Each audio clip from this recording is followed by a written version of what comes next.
সুপ্রিয় স্টুডেন্ট, আজকের ভিডিওতে আমি আলোচনা করব যে ডোমিসাইল সার্টিফিকেট বানাতে কি কি ডকুমেন্টস লাগে, কিভাবে বানাবা, কি কি প্রসেস রয়েছে, কি কি ভেরিফিকেশন হয়। তোমাদের থানা ভেরিফিকেশন হওয়ার পর তোমরা ডোমিসাইল সার্টিফিকেট হাতে তোমরা কবে পাবে, কবে তোমরা বিডিও অফিসে জমা দিবে, বা কবে তোমরা থানাতে খোঁজ নিবে, বা কবে তোমরা এইচডিও অফিসে তোমরা খোঁজ নিবে, তারপরে তোমাদের ডোমিসাইল সার্টিফিকেট তৈরি হবে, বা কি কি প্রসেস রয়েছে, আর কিভাবে তোমরা খুব তাড়াতাড়ি তোমাদের ডোমিসাইল সার্টিফিকেটটা বানাতে পারবে খুব সহজে। বন্ধুরা, আজকের এই ভিডিওতে আলোচনা করে জানাবো বন্ধুরা, এবং কি কি ডকুমেন্টস লাগে। সবথেকে গুরুত্বপূর্ণ পার্ট হয়ে গেছে যে যারা যারা এখনও ডোমিসাইল সার্টিফিকেট বানায়নি তারা কিভাবে বানাবে, কি কি কাগজপত্র লাগে, কি কি প্রসেসিং রয়েছে, কোথায় যেতে লাগবে, প্রথমে আমরা কি করব, আগে অনলাইনে ফর্ম ফিল আপ করবো না বিডিও অফিসে যাব, না কি করব, আমরা আমাদের জমি নাই তাহলে আমরা কি করব, আমরা সম্পূর্ণ জানাবো, বিস্তারিত আলোচনা করব আজকের এই ভিডিওতে ডোমিসাইলের A to Z পার্ট নিয়ে। ঠিক আছে, ভিডিওটা একটুকু স্কিপ করবে, কারণ কেন এতগুলো গুরুত্বপূর্ণ কথা বলবো, এত কিছু তোমাদেরকে দেখাবো বা বোঝাবো আমি, তোমাদের অনেকটা প্রবলেম বা সমস্যা হতে পারে ভিডিও স্কিপ করলে। তো তোমাদেরকে রিকোয়েস্ট করবো, আলাদা ভিডিও দেখেছো তোমরা স্কিপ করেছো কোনো ব্যাপার না, বাট এই ভিডিওটা ভাই প্লিজ রিকোয়েস্ট থাকবে তোমাদের কাছে যে তোমরা স্কিপ কিন্তু করবে না, কারণ তোমাদের জন্যই বলছি, কিন্তু বাকিটা তোমার ইচ্ছে কিন্তু। ঠিক আছে, তুমি ভিডিও দেখেছো মানে আমার আর্নিং কিন্তু হয়ে গেছে। ঠিক আছে, তুমি ভিডিও ক্লিক করেছো মানে আমার টাকা আর্নিং হয়ে গেছে। এবার তুমি যদি ভাবো ভিডিওটা ফুল দেখলে দাদা আরও আর্নিং করতে পারবে আমার জন্য, এরকম কোনো ব্যাপার না। তুমি ক্লিক করেছো, অ্যাড চলেছে মানে আমার টাকা আর্নিং হয়ে গেছে। এবার তুমি ভিডিওটা ভালো করে বুঝো, ভালো করে দেখো, তাহলে তোমার কিন্তু সম্পূর্ণ ক্লিয়ার হয়ে যাবে। তো প্রথম যেগুলো মানে ডকুমেন্টসগুলো কী কী লাগবে সেটা তোমাকে বলবো, এবং কী কী প্রসেসিংয়ে হয় সেটাও তোমাদেরকে আমি প্রথমে বলবো। ঠিক আছে, বা কীভাবে প্রসেসিং হয় সেটাও তোমাকে ক্লিয়ার করে আমি জানাবো। এবার এগুলো ডকুমেন্টসের মধ্যে যদি কারো যদি না থাকে তারা কি করবে সেটা লাস্টের দিকে ভালো করে বলবো। ঠিক আছে, এমনও হতে পারে তো এগুলো ডকুমেন্টস তাদের কাছে নাও থাকতে পারে, বিশেষ করে জমির কাগজ। ঠিক আছে, তো প্রথম একটা একটা করে জানাবো আমি। তো প্রথমে তোমাদের কি রয়েছে এখানে, আবাসিক সার্টিফিকেটের ডোমিসাইল সার্টিফিকেট এর জন্য প্রয়োজনীয় নথিপত্র। তো প্রথম আমাদের 1 নম্বরে রয়েছে জন্মের শংসাপত্র, মানে যেটা আমরা সকলেই জানি জন্ম সার্টিফিকেট। ঠিক আছে, প্রাইমারি স্কুলের সার্টিফিকেট পরিত্যাগপত্র, মানে তোমরা 4 পাস করে বা 5 পাস করে তোমরা একটা পরিত্যাগের যে সার্টিফিকেট দেয় 4 পাসের, সে কিন্তু এটা লাগবে। এবার না যদি থাকে তোমরা স্কুলে যাবে, ওখান থেকে একটা বের করে দিবে, 100 টাকা 200 টাকা নিবে, যার স্কুলে যেমন রয়েছে সেই হিসাবে নেয় কিন্তু। প্রধানের সার্টিফিকেট তোমরা দুটো প্যাড নিবে, একটা ইংলিশে লেখা একটা বাংলায় লেখা, দুটোকে নিয়ে রাখবে প্রধানের সার্টিফিকেট।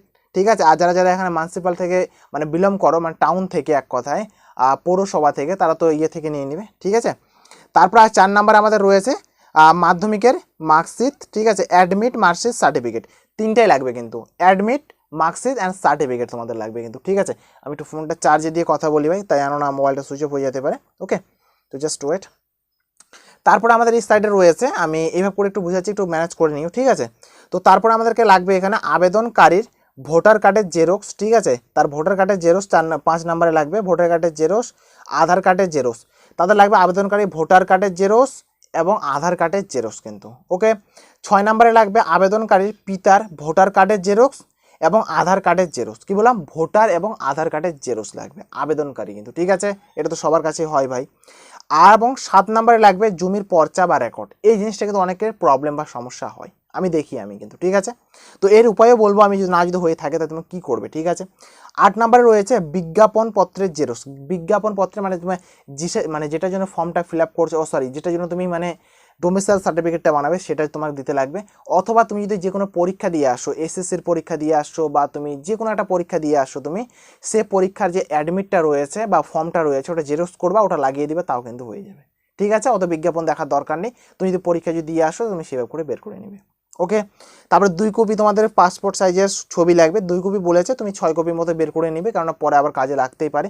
2-4টা বেশি রাখা ভালো, কম রাখা কিন্তু ভালো না। ওকে, এবার এগুলো কিছু ডকুমেন্টস লাগে। এটা হলো আমাদের কুমারগঞ্জ থানার কিন্তু, আমাদের কুমারগঞ্জ ব্লকের কিন্তু এগুলো ডকুমেন্টস। কি বললাম, এটা আমি এইভাবে করে বানিয়েছি, এগুলো ডকুমেন্টস নিয়ে বানিয়েছি, কিন্তু অলমোস্ট কিন্তু এগুলোই লাগে। আর একটা দুটো হয়তো ডকুমেন্টস বেশি লাগে, বাট অলমোস্ট কিন্তু এগুলোই লাগে। আমি কিন্তু দক্ষিণ দিনাজপুর, ঠিক আছে, ওয়েস্ট বেঙ্গলের দক্ষিণ দিনাজপুর জেলার এখানে কুমারগঞ্জ ব্লকের অন্তর্গত, মানে এগুলো ডকুমেন্টসগুলো লাগে, বালুরঘাট এসডিও অফিস আমাদের। ঠিক আছে, তো এবার তোমাদের কি কি লাগবে, এগুলোই লাগবে, জাস্ট এগুলো লাগবে। ঠিক আছে, এগুলো হলে তোমাদের কমপ্লিট হয়ে যাবে ডকুমেন্টসের দিক দিয়ে। এবার প্রসেসিং কিভাবে হয়, তোমাকে প্রথমে একটা ডিস্ট্রিক্ট নামে একটা পোর্টাল হয়, তোমাকে করতে লাগবে না, তুমি দোকানে যাই বলবে, অনলাইন ক্যাপে করে দিবে, ডোমিসাইল সার্টিফিকেটে ফর্ম ফিল আপ করবে। প্রথমে একটা ইনকাম সার্টিফিকেট বের করতে লাগে, অনেক সময় লাগে অনেক সময় লাগে না, তো ইনকাম সার্টিফিকেটের কথা বলবো না আমি। প্রথমে তোমাকে একটা ফর্ম ফিল আপ করতে লাগবে অনলাইনে, অনলাইনে ফর্ম ফিল আপ অ্যাপ্লাই করতে লাগবে। অনলাইনে কয়েকদিন পর তোমার একটা মানে একটা চিরকুটের মতো বের হয়ে আসবে, মানে একটা ফর্মটা বের হয়ে আসবে এক কথায়। সেই ফর্মটা তোমার অ্যাপ্রুভ করে দিবে, ফর্মটা তোমাদের বের হয়ে আসবে। ফর্মটা যখন বের হয়ে আসবে তখন সেই ফর্ম আর এবং এগুলো কাগজের জেরক্সপত্র নিয়ে তোমাকে ফার্স্ট যেতে লাগবে তোমাদের বিডিও অফিসে। কি বললাম, তোমাকে যেতে লাগবে প্রথমে তোমাদের বিডিও অফিসে। ঠিক আছে, বিডিও অফিসে তোমরা যাবে। ওখানে যাওয়ার পর যেখানে ডোমিসাইলে কাজ করে সেখানে যেয়ে তোমরা কথা বলবে। ঠিক আছে, ওখানে কথা বলবে যে আমি ডোমিসাইল বানাবো, এগুলো জমা দিবে। ওখানে তোমরা জমা দিয়ে দিবে। জমা দিয়ে দেওয়ার পর সেই ডকুমেন্টসগুলো কিন্তু তোমাদের সঙ্গে, তোমার যদি তৎকাল যদি দরকার থাকে তাহলে তোমরা কী করবে সেটাও তোমাকে বলবো আমি। ওখানে জমা দেওয়ার পর সেই কাগজগুলো চলে যাবে তোমাদের এইচডিও অফিসে। কি বললাম, তোমাদের চলে যাবে এইচডিও অফিসে। বিডিও অফিস থেকে এইচডিও অফিস, এবং এইচডিও অফিস থেকে তোমাদের চলে যাবে এইচডিও অফিস অথবা তোমাদের কালেক্টরি। কিন্তু ঠিক আছে, কালেক্টরি আর এইচডিও কিন্তু একই। অনেকে বোঝে অনেকে বোঝে না, তাই দুটোই ওয়ার্ডে আমি ইউজ করলাম। তো এইচডিও অফিস বা কালেক্টরিতে তোমাদের চলে যাবে। ওখান থেকে কিন্তু তোমাদের কাগজটা চলে যাবে থানাতে। তারপরে থানা থেকে তোমাকে ডাকবে, ফোন করা হবে, অথবা তুমি যদি খুব তৎকাল যদি দরকার থাকে থানাতে খোঁজ নিতে পারো। থানায় যখন তোমাদের কাগজটা যখন চলে যাবে তখন তোমাকে ভেরিফিকেশন করবে থানা ভেরিফিকেশন। তো তোমাদের সব কিছু ঠিকঠাক আছে কি নেই, তোমার নামে কোনো কেস কাপাটি ক্রাইম আছে কি নেই, এগুলো চেক করার পর যদি যদি থাকে তাহলে তো কোনো সমস্যা নেই ভাই, সব ঠিকঠাক হয়ে যাবে। ঠিক আছে, আজকে থানা ভেরিফিকেশন করলো, কালকের দিকে তোমার চলে যাবে আবার এইচডিও অফিসে। এইচডিও অফিস দেখে নিবে ও তারপরে ওখান থেকে তোমাদের যে ডোমিসাইল সার্টিফিকেটটা আছে অনলাইনে বের করে দিবে। তো সিম্পলি তুমি ডাউনলোড করলে করে নিতে পারবে। ঠিক আছে, এই প্রসেসে হয়। এবার অনেকে থানার মধ্যে যদি কেস থাকে তোমাকে থানাতে কথা বলতে লাগবে ভাই, এতে আমি কিচ্ছু করতে পারবো না। এবং জমির যদি পর্চা যদি না থাকে বা রেকর্ড যদি না থাকে তাহলে কি করবে কিন্তু। ঠিক আছে, তো তার আগে ছোট্ট একটা রিকোয়েস্ট ভাই, ভিডিওটা দেখতে দেখতে এতদূর যখন চলে এসেছো, এত শেষ অবধি যখন চলে এসেছো, তো ভাই লাইক আর সাবস্ক্রাইব করবে ভাই অবশ্যই। এরকম ভিডিও তোমরা সব থেকে আগে পেয়ে যাবে। চাকরির তথ্য কিন্তু আমি প্রতিনিয়ত কিন্তু এই চ্যানেলের মধ্যে আমি প্রোভাইড করে থাকি। তো বন্ধুরা প্লিজ লাইক করবে, চ্যানেলটা সাবস্ক্রাইব করবে, সাবস্ক্রাইব করার পর বেল আইকনটা অলে প্রেস করে রাখবে। ক্লিয়ার? এবং চাকরির তথ্য পাওয়ার জন্য আমার হোয়াটসঅ্যাপ গ্রুপটা তোমরা জয়েন করে রাখবে। হোয়াটসঅ্যাপ গ্রুপে কিন্তু আমি প্রতিনিয়ত কিন্তু চাকরির তথ্য দিয়ে থাকি বন্ধুরা। এবং যে কোনো প্রবলেম সমস্যার জন্য কথা বলতে তোমরা আমাকে ইনস্টাগ্রামে মেসেজ করতে পারো। ইনস্টাগ্রামের লিঙ্ক তোমরা ভিডিও ডিসক্রিপশনে পেয়ে যাবে কিন্তু। ওকে, তো ফার্স্ট প্রসেস কি শুরু হলো তোমাদের, বিডিও অফিসে জমা দিলে, সে বিডিও অফিস থেকে তোমাদের চলে গেল কালেক্টরিতে বা এইচডিও অফিসে, সেখান থেকে চলে আসলো থানা ভেরিফিকেশন করার জন্য। থানা ভেরিফিকেশন করলো, থানা ভেরিফিকেশন চেক করার পর সব ঠিকঠাক যদি থাকে সে আবার পাঠিয়ে দেবে এইচডিও অফিসে। এইচডিও অফিসে কিন্তু তোমাদের যে ডোমিসাইল সার্টিফিকেটটা হয় ওখানে ক্রিয়েট করা হবে। ক্রিয়েট করার পর ওখানে অনলাইনে আপলোড করে দিবে। তারপরে তুমি যে দোকানে ফর্মটা ফিল আপ করেছিলে একটা জেরক্স রেখে দিবে। রেখে দেওয়ার পর সেই জেরক্সটা নিয়ে যায় তোমরা অনলাইন দোকানে দেখাবে। যে দোকানে ফর্ম ফিল আপ করেছো সে দোকানে কিন্তু দেখাবে তার ডিস্ট্রিক্টের পোর্টালে কিন্তু। তো ওখানে যে ডাউনলোড করে নিবে আর প্রিন্ট আউট করে নিবে, দুটো তিনটে বের করে নিয়ে রাখিয়ে দিবে তোমাদের কাছে। ক্লিয়ার? বোঝাতে পারলাম? আর কোনো ভেজাল নেই। এইবার তোমাদের হলো সমস্যা যে দাদা কতদিন পর থানা ভেরিফিকেশান হয়। তোমার ডকুমেন্টসটা কালেক্টরিতে যখন যাবে তখন কিন্তু তোমাদের থানা ভেরিফিকেশনটা হয়ে যাবে। কালেক্টরিতে যাওয়ার সাথে 1 থেকে 2 দিনের মধ্যে কিন্তু চলে আসে। এই প্রসেসিং হতে বেশি না 7 দিনের মধ্যে তোমাদের ডোমিসাইল সার্টিফিকেট বের হয়ে চলে আসে। এবার কাকু যদি 2 দিন থেকে 3 দিনের মধ্যে যদি লাগে তা কি করবে, তোমাকে বিডিও অফিসে গিয়ে পুরো খুলে বলতে লাগবে তোমার প্রবলেমটা বা মানে সমস্যাটা তোমাকে বলতে লাগবে ওদের কাছে। বলার পরে তারা কি করবে সেটাকে তোমার হাতে অথবা পিওনের হাতে বা ওখানে যে স্টাফ রয়েছে তার হাতে কিন্তু নিয়ে তৎকাল চলে যাবে এইচডিও অফিসে। এইচডিও অফিসে ওরা যদি বলে খুব তাড়াতাড়ি করে দুটো কাজ করে দিবে। করে দেওয়ার পরে ওখান থেকে সঙ্গে সঙ্গে থানাতে আবার পাঠিয়ে দেবে।